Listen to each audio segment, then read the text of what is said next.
మంత్రి ఉషశ్రీ చరణ్ సంచలన ప్రకటన చేశారు. వచ్చే ఎన్నికల్లో తాను పెనుగొండ నుంచి పోటీ చేస్తానన్నారు. మంత్రి ఉషశ్రీ చరణ్ సామాజిక వర్గం నేపథ్యంలో పార్టీ హైకమాండ్ నిర్ణయం తీసుకుందన్నారు.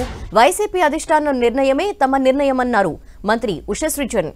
ఈసారి కళ్యాణదుర్గం నుంచి పెనుగొండ నియోజకవర్గానికి మార్చుతూ వైసీపీ అధిష్టానం నిర్ణయం తీసుకుంది. మరిన్ని డీటెయిల్స్ అందిస్తారు మా ప్రతినిధి జగదీష్. ఫోన్ లైన్ లో జగదీష్. ధనలక్ష్మి మంత్రి ఉషశ్రీ చరణ్ సంచలన కామెంట్ చేశారు.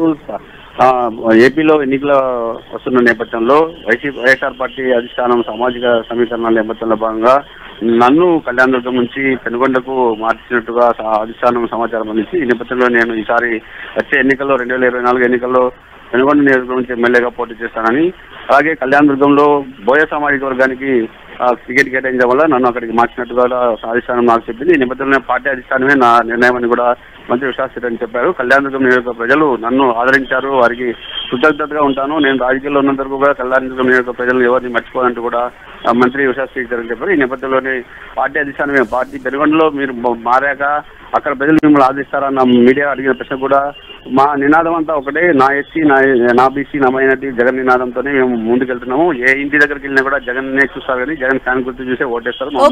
మేము కూడా అందులో భాగంగానే ఎవరు పార్టీలకు అతీతంగా మా ఎమ్మెల్యేలు కానీ మంత్రులు కానీ అధిష్టాన నిర్ణయానికి శిరోధారంగా పనిచేస్తామంటూ కూడా మంత్రి ఉషశ్రీ చరణ్ చెప్పింది అని చెప్పొచ్చు ధనలక్ష్మి. థాంక్యూ జగదీష్.